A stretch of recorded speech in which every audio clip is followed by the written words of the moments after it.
हर दूसरे इंसान को आर्थराइटिस की प्रॉब्लम आ रही है, कहीं ना कहीं जॉइंट पेन सबको हो ही रहा है। रूमेटॉइड आर जिसको हम बोलते हैं, तो ये किसी भी एज ग्रुप में हो सकता है, इवन बच्चों से भी मतलब स्टार्ट हो जाता है रूमेटॉइड आर्थराइटिस, जिसमें कि ऑटो इम्यून सिस्टम मतलब ऑटो इम्यून अपना खुद का इम्यून सिस्टम अपने ही सेल्स को डैमेज करना शुरू कर देता है, जॉइंट्स के ऊपर मतलब वो अटैक करता है। तो इस तरीके के फूड्स आप खाओगे तो आपको बहुत जल्दी मतलब आर्थराइटिस में आपको मतलब जो ये इन्फ्लामेशन का जो पेन है उससे आपको आराम आएगा।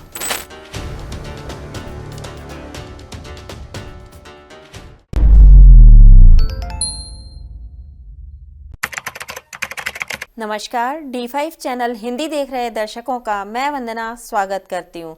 आज एक बार फिर हमारे स्टूडियो में मौजूद हैं रोजी सिंगला जी। डॉक्टर रोजी सिंगला, आपका बहुत बहुत स्वागत है हमारे इस प्रोग्राम में। नमस्कार डॉक्टर रोजी, आजकल जॉइंट्स पेन बहुत ज़्यादा देखने को मिल रहा है और अक्सर डॉक्टर के पास में जाते हैं तो अगर नी में पेन है तो वो नी रिप्लेसमेंट की बात करते हैं। ऐसे ही पूरी बॉडी में जितने भी जॉइंट्स हैं उनमें भी पेन ज़्यादा चल रहा है, तो इसको हम आर्थराइटिस भी कहते हैं एक तरीके से डॉक्टर की भाषा में। तो जब आर्थराइटिस हो जाता है किसी को तब क्या करना चाहिए, आज हम इसी विषय पर बातचीत करेंगे। आप हमें ये बताइए कि आर्थराइटिस कहाँ कहाँ होता है और कैसे होता है ये। देखिए, सबसे पहले तो ये समझने की बहुत ज़रूरत है कि आर्थराइटिस होता क्या है, क्योंकि एक बहुत डॉक्टर जैसे ही बता देता है कि आपको आर्थराइटिस हो गया है, पैनिक हो जाते हैं। लेडीज़ में ये प्रॉब्लम ज़्यादा प्रेवलेंट है बजाय कि मतलब पुरुषों में या आदमियों में, ठीक है ना। मेल्स में ये प्रॉब्लम कम आती है, लेडीज़ के अंदर, ये फीमेल्स के अंदर ये प्रॉब्लम ज़्यादा आती है। आर्थराइटिस एक्चुअल में है क्या? आर्थराइटिस है जॉइंट्स का पेन। जो स्टार्टिंग होती है वो इनिशियली छोटे जॉइंट से होती है, मतलब जो जहाँ जहाँ छोटे जॉइंट्स हैं, उसके बाद ये बढ़ के आगे जो बड़े जॉइंट्स हैं, हिप जॉइंट है, नी जॉइंट है, वहाँ पे ये पेन शुरू हो जाता है। तो बेसिकली क्या हो रहा है कि जॉइंट्स का इन्फ्लामेशन हो जाता है। अब हमारी जो बोन्स हैं, जॉइंट का मतलब क्या हुआ कि जो दो बोन्स हैं वो आपस में कहीं जुड़ी हुई हैं, और वो आपस में जुड़ी ऐसे हुई है कि मूवमेंट उनका कौन कर रहा है, बीच में उनके एक कुशन है, तो वो आपस में उनका फ्रिक्शन नहीं हो रहा, वो उनका आपस में टकराव नहीं हो रहा। पर अगर वो कुशन बीच में से हट गया तो वो बोन क्या करेगी, आपस में टकराएगी। जब वो आपस में टकराएगी तो फ्रिक्शन होगा, तो आपको पेन आएगा, और धीरे धीरे वो बोन जो फ्रिक्शन से है वो बोन घिसनी भी शुरू हो जाती है। तो ये सारी जो प्रॉब्लम्स हैं उसके कारण जॉइंट पेन्स आते हैं, और पेन्स में रेडनेस, स्वेलिंग आपको पता चलना शुरू होता है। ये सिम्टम्स हैं वंदना जी इसके, कि सिम्टम्स जो हैं आपको जॉइंट स्टिफ लगते हैं, है ना। जब आप मॉर्निंग में, ज़्यादातर ये मॉर्निंग में प्रॉब्लम आती है कि जब आप सुबह सोकर उठते हो तो आपसे उठा नहीं जाता बेड से, है ना, या आपको बहुत अकड़न लगती है, स्टिफ हो जाते हैं आपके जॉइंट्स। स्वेलिंग इतनी ज़्यादा हो जाती है, रेडनेस इतनी ज़्यादा हो जाती है, कई बार तो दिल करता है कि बस मतलब कुछ मतलब डिप्रेशन टाइप फीलिंग हो जाती है कि पता नहीं मुझे क्या बीमारी हो गई और इससे मैं ठीक भी हो पाऊंगा या हो पाऊंगी। ये बहुत बड़ी एक मतलब समस्या बन के आज की डेट में आ चुकी है आर्थराइटिस, जो पहले पुराने टाइम में हमारे पूर्वजों में हम बहुत कम किसी में सुनते थे। ये आजकल सब में, हर दूसरे इंसान को आर्थराइटिस की प्रॉब्लम आ रही है, कहीं ना कहीं जॉइंट पेन सबको हो ही रहा है। डॉक्टर रोजी, यहाँ मैं आपसे एक चीज़ और जानना चाहूँगी कि जो मतलब सिंपल अर्थराइटिस है, किसी को एकदम से अर्थराइटिस हो जाता है और किसी को पोस्ट अर्थराइटिस होता है, तो इन दोनों में कोई डिफरेंस होता है, ये दोनों एक जैसे ही हैं? देखिए, आर्थराइटिस में वैसे जो आर्थराइटिस है, ये इसको ऐसे भी कह सकते हो आप कि ये जेनेटिक्स में भी मतलब कई बार आगे भी जाता है, प्रोजनी में भी जाता है, किसकी जीन्स में भी। एक होता है ऑस्टियोआर्थराइटिस, एक होता है र्यूमेटॉइड आर्थराइटिस। र्यूमेटॉइड आर्थराइटिस क्या होता है एक्चुअल में, जब हमारी बॉडी का खुद का इम्यून सिस्टम हमारे ही सेल्स पे अटैक करना शुरू कर देता है, तो उसमें र्यूमेटॉइड आर्थराइटिस। डॉक्टर्स भी कई बार इसको डायग्नोज नहीं कर पाते कि हमें मतलब जो ये प्रॉब्लम है कि ये ऑस्टियो है या र्यूमेटॉइड है। अब इसको ऐसे समझिए कि र्यूमेटॉइड किसी भी एज में हो सकता है, र्यूमेटॉइड आर जिसको हम बोलते हैं, तो ये किसी भी एज ग्रुप में हो सकता है, इवन बच्चों से भी मतलब स्टार्ट हो जाता है र्यूमेटॉइड आर्थराइटिस, जिसमें कि ऑटो इम्यून सिस्टम मतलब ऑटो इम्यून अपना खुद का इम्यून सिस्टम अपने ही सेल्स को डैमेज करना शुरू कर देता है, जॉइंट्स के ऊपर मतलब वो अटैक करता है। उसके बाद दूसरी तरह की आर्थराइटिस जो मैं आपको बता रही हूँ, ऑस्टियो आर्थराइटिस है। ऑस्टियो आर्थराइटिस में जो बोन्स हैं वो विद मतलब वियर एंड टियर हो जाती है बोन्स की, कि ज़्यादा घर्षण, ज़्यादा आप कैल्शियम का फूड इनटेक नहीं ले रहे हो, या कुछ भी मतलब इस तरह की आपकी डाइट डिप्लीट है, मतलब इन चीज़ों से आप प्रॉपर अच्छी बैलेंस डाइट नहीं ले रहे, तो ऑस्टियोआर्थराइटिस ये ज़्यादातर फीमेल्स को आफ्टर 40s मतलब शुरू हो जाता है, क्योंकि फीमेल्स का जनरली होता है कि एक तो जो मीनोपॉजल स्टेज है वो शुरू हो जाती है, हार्मोनल बैलेंस बिगड़ जाता है उस टाइम पे, कुछ वो डाइट का ध्यान नहीं रख पाती हैं, कैल्शियम का डिप्लीशन शुरू हो जाता है इस एज में। तो ये सारे के सारे जो चीज़ें हैं ये ऑस्टियोआर्थराइटिस का कॉज है। तो आर्थराइटिस मतलब अगर डॉक्टर्स को कई बार जैसे पता लगाना है कि आर्थराइटिस कौन से टाइप का, तो आरए फैक्टर पे वो काम करते हैं, आरए फैक्टर का डायग्नोसिस करते हैं। अगर आरए फैक्टर ज़्यादा आ रहा है तो इट मीन्स रूमेटॉइड आर्थराइटिस है। इसमें अभी आपने बताया कि कैल्शियम का इफेक्ट पड़ता है, तो कैल्शियम का इंटेक कितना करना चाहिए? देखिए, कैल्शियम हमारी डाइट के लिए एक बहुत ज़रूरी सबसे ज़्यादा इंपॉर्टेंट माइक्रो न्यूट्रिएंट है। अगर कैल्शियम बॉडी में नहीं है, हम लोग आजकल बड़ा ज़्यादा जितनी मल्टीनेशनल कंपनीज आप देख रहे होंगे प्रोटीन पे फोकस कर रखा है, प्रोटीन खाओ, ज़्यादा प्रोटीन। बट ये जो ज़्यादा प्रोटीन है कई बार ये डैमेजिंग फैक्टर का काम करता है। हमारी बॉडी एक बैलेंस में चलती है, कैल्शियम की तो बात ही नहीं कर रहे। अगर हमारी बॉडी में कैल्शियम नहीं है, हम कैल्शियम नहीं ले रहे हैं, तो चाहे वो प्रोटीन है, चाहे वो कार्बोहाइड्रेट है, चाहे वो दूसरे वाइटामिन हैं, मिनरल्स हैं, they will not work. They will work only in the presence of calcium. ये चीज़ें हमें बताई ही नहीं जाती।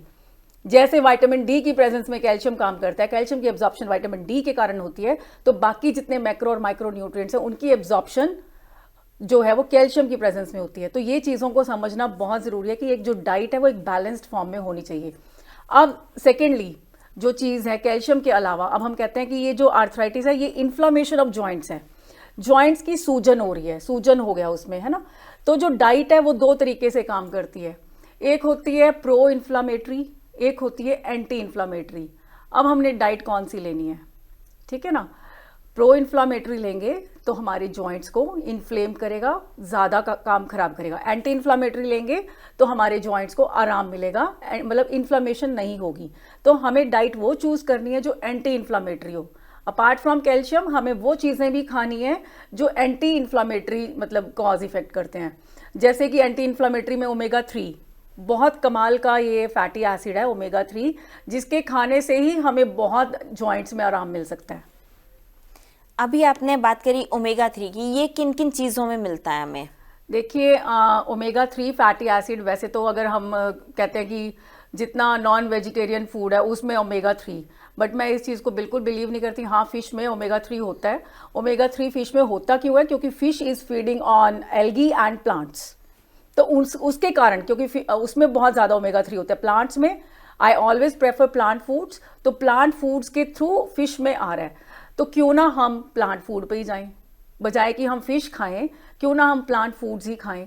ओमेगा 3 के सोर्सेज प्लांट फूड्स में फ्लैक्स सीड्स बहुत कमाल का अच्छा ओमेगा 3 फैटी एसिड इसके अंदर होता है। हमें फ्लैक्स सीड्स ज़रूर इंक्लूड करने चाहिए। जिनको आर्थराइटिस की प्रॉब्लम है उन्हें अलसी, फ्लैक्स सीड्स मतलब अलसी, उन्हें अलसी ज़रूर खानी चाहिए। एक अच्छी क्वांटिटी में अलसी अगर वो डेली खाएंगे तो उनको खुद को ही फ़र्क लगेगा कि येस, जॉइंट्स में उनको जो इन्फ्लामेशन, जो सूजन, जो रेडनेस हो रही है या जो वो दर्द हो रहा है उसमें बहुत आराम आ रहा है। तो अलसी खाना बहुत अच्छा है। अलसी के अलावा अगर आप लेना चाहें तो एक वॉलनट्स होते हैं, उसके अंदर भी ओमेगा 3 और ओमेगा 6 का जो बैलेंस है वो प्रॉपर है, तो आप वॉलनट्स भी खा सकते हैं। अखरोट, कनोला ऑयल भी आप यूज़ कर सकते हैं, उसमें भी ओमेगा 3 काफ़ी अच्छी अमाउंट में है। तो इस तरीके के आप फूड्स ले सकते हैं। और अगर एंटी इन्फ्लामेटरी में बाकी फूड्स की बात करूं तो गार्लिक बहुत अच्छा फूड है, एंटी इन्फ्लामेटरी है। गार्लिक की अराउंड आप ऐसे लगा लो कि अगर आपको कोई सप्लीमेंट फॉर्म में गार्लिक मिलता है तो 1000 मिलीग्राम की डोज आप मतलब आप ले सकते हो गार्लिक, अगर आप फूड में ऐसे नहीं। और गार्लिक पका के नहीं खाना है। बहुत से लोग, हमारे तो खाने में हम गार्लिक डालते हैं, हम तो लहसुन का ही खाना खाते हैं, बट लहसुन को ऐसे नहीं खाना। लहसुन कच्चे फॉर्म में खाओ आप, उसको गर्म पानी से स्वेलो कर लो, जो लोग नहीं मतलब हैबिचुअल है लहसुन खाने के। अदरवाइज लहसुन किसी मतलब कच्चे फॉर्म में अगर लोगे या सप्लीमेंट फॉर्म में लोगे तो आपको जल्दी आराम आएगा। ऐसे एंटी इन्फ्लामेटरी में जिंजर है। जिंजर का ऑल्दो गार्लिक से इफेक्ट कम है, बट जिंजर भी एंटी इन्फ्लामेटरी फूड है। तो जिंजर भी आप, अगर आपको आर्थराइटिस की प्रॉब्लम है, आपको जॉइंट पेन्स हैं, तो जिंजर भी आपको बहुत आराम देगा। उसके अलावा ब्रोकली में ग्लूकोसाइनोलेट्स होते हैं, तो ब्रोकली खाने से भी आपको बहुत आराम आता है जॉइंट पेन्स में। उसके बाद हम बात करेंगे, अगर हरी पत्तेदार सब्जियां हैं, जैसे स्पिनच है, स्पिनच में एक न्यूट्रिएंट होता है कैम्फेरॉल, वो हेल्प करता है, वो एंटी इन्फ्लामेटरी है, तो वो आपको बहुत हेल्प करेगा जॉइंट पेन्स में। तो इस तरीके के फूड्स आप खाओगे तो आपको बहुत जल्दी मतलब आर्थराइटिस में आपको मतलब जो ये इन्फ्लामेशन का जो पेन है उससे आपको आराम आएगा। वैसे तो मिलेट्स का भी रोल काफ़ी कहा जाता है आपकी लाइफ में, जब आप फूड जो खाते हैं उसका बहुत इफ़ेक्ट पड़ता है इस हिसाब से। तो आप हमें ये बताइए कि मिलेट्स का अर्थराइटिस में कितना रोल है, कितना आराम दिलाते हैं मिलेट्स? देखिए, आर्थराइटिस मैं ए से रिलेट करती हूँ, ठीक है। आर्थराइटिस मतलब अगर आपका फूड बहुत ज़्यादा एसिडिक है तब आपको आर्थराइटिस होगा। तो पहले तो आप अपनी फूड को ही आप नॉन एसिडिक करो। मतलब अगर आप डेयरी ले रहे हो, वीट ले रहे हो, तो आपको आर्थराइटिस की प्रॉब्लम आपकी एग्रावेट होगी, कम नहीं होगी। तो immediately switch on to millets. अगर आपको आर्थराइटिस लगता है आपको हो गया, आपको जॉइंट पेन शुरू हो चुका है या आपको डॉक्टर ने बता दिया कि आपको आर्थराइटिस है, तो immediately switch on to millets instead of consuming, क्योंकि जो ग्लूटेन है वीट के अंदर, that actually triggers the auto immune response. तो उसको बहुत जल्दी मतलब वो जो जॉइंट पेन्स, जो इन्फ्लामेशन हो रही है, उसको ट्रिगर मिल जाता है ग्लूटेन से। ऐसे ही सेम डेयरी में है। तो डेयरी और वीट ये तो बिल्कुल बंद करना पड़ेगा एक बार को। ऐसा ज़रूरी नहीं है कि आपको लाइफ लॉन्ग उसको बंद करना है, बट जब तक आपका ट्रीटमेंट आप अपने आप से मतलब खुद से करना चाहते हैं, आयुर्वेदा के हिसाब से करना चाहते हैं, तो आपको मिलेट्स पे स्विच करना पड़ेगा। मिलेट्स में भी जो सबसे अच्छा कमाल का मिलेट है आर्थराइटिस के लिए, that is brown top millet. तो वो आप कंज्यूम कर सकते हैं। उसके बाद आप रोटेशन पे, सर्कुलेशन में आप 2 या 3 दिन लगातार आप ब्राउन टॉप खाओ, उसके बाद आप कंगनी लो, उसके बाद आप कुटकी लो, कोडो लो। इस तरीके से आप सर्कुलेशन पे अपनी डाइट को लेकर जाओ, तो आपको बहुत जल्दी, क्योंकि जितने मिलेट्स हैं they are all non acidic, they are gluten free and they are non acidic. तो आप मिलेट्स खाओगे तो आपको वैसे ही बहुत अच्छे रिजल्ट्स आएंगे। जिनको अर्थराइटिस हो उनका डेली रूटीन किस टाइप से होना चाहिए? देखिए, अभी मैंने नॉन एसिड की, क्योंकि जो एसिडिटी है वो एक्चुअल में कल्प्रिट है आर्थराइटिस के लिए। तो सबसे पहले तो हमें जो हमारा फूड है उसको बिल्कुल चेंज करना पड़ेगा। हमें एसिडिक फूड से नॉन एसिडिक फूड पे आना पड़ेगा। अब उसमें ये है कि आप मॉर्निंग में आप काढ़े बना के पी सकते हो, चाय बिल्कुल नहीं। चाय कॉफ़ी, अगर आर्थराइटिस आपको डायग्नोज हो गया है तो chai coffee is a big no, क्योंकि ये हाईली एसिडिक फूड है। तो आप चाय कॉफ़ी नहीं लोगे, उसकी जगह आप काढ़े लोगे। काढ़े में भी आप हार श्रृंगार के पत्ते हैं, उसका काढ़ा बनाकर पियो, बहुत जल्दी आराम आता है। अच्छा, मैं आपको एक चीज़ और यहाँ दर्शकों के माध्यम से, वंदना जी, दर्शकों को ये बहुत ज़रूरी बताना चाहूँगी, क्योंकि कई लोगों को तो इतना पैनिक हो जाता है, कई लोगों को इतना पेन होता है, मतलब उनकी जो लाइफ है वो बिल्कुल मतलब ऐसा लगा लो एक गेम, एक चेंज हो जाती है। मतलब वो हर टाइम वो अपनी डिजीज़ के बारे में ही सोचना शुरू करते हैं। तो कई डॉक्टर्स तो इवन जैसे जॉइंट्स में इतना पेन है, नीज़ में पेन है, नी रिप्लेसमेंट की बात करते हैं। तो नी रिप्लेसमेंट की कोई ज़रूरत नहीं है। आयुर्वेदा में क्लियरली लिखा है कि आपका जो ये जॉइंट पेन है ये बिल्कुल क्योर हो सकता है। उसके लिए एक बड़ा मतलब एक रामबाण नुस्खा मतलब आयुर्वेदा में है। ये कोई मेरा अपना नुस्खा नहीं है, ये आयुर्वेदा का नुस्खा है जो मैं आपको बता रही हूँ। उसमें आपने क्या करना है, हार श्रृंगार सुना होगा, पारिजात मतलब इसके वाइट कलर के फ्लावर्स होते हैं और इसकी अंदर की जो डंडी होती है वो नारंगी कलर की, ऑरेंज कलर की होती है। तो वो जो हार श्रृंगार के पत्ते हैं, पत्ते लेने आपने, फूल नहीं लेने, पत्ते। वैसे इसके जो फूल है रात को खिलते हैं, सुबह झड़ जाते हैं, तो आपको पता चल जाता है, आपको देखने से पता चल जाएगा कि ये पारिजात है, या फिर नर्सरी से कहीं से भी आप अरेंज कर सकते हो। आपने वो पत्ते लेने हैं, 8-10 पत्ते लो, उसकी चटनी बना लो अच्छे से, उसको पानी में पकाओ, और वो पानी जब आधा रह जाए, काढ़ा बनाना है ना काढ़ के, तो वो पानी जब आपका आधा रह जाए उसको आप कंज्यूम करो। ये 1 टाइम ट्रीटमेंट है, आपको 1 या 2 दिन में आपको आराम आना शुरू हो जाएगा, और आपका ये कंप्लीट नी रिप्लेसमेंट थेरेपी है।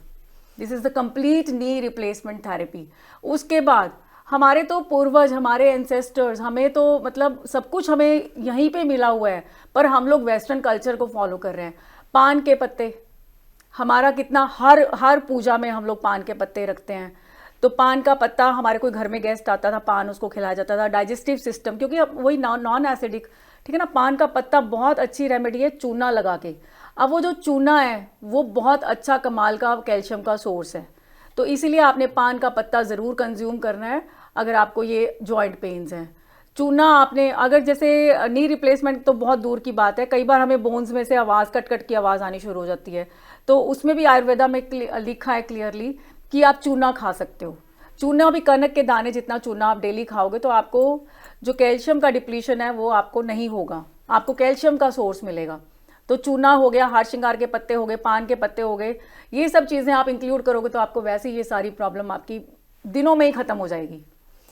आपने हर सिंगार के पत्तों का जो काढ़ा बना के पीना बताया, तो वो कितनी मात्रा में पीना चाहिए और उसके अलावा किस वक्त पीना चाहिए? क्या खाली पेट पीना चाहिए या दिन में कभी भी पिया जा सकता है?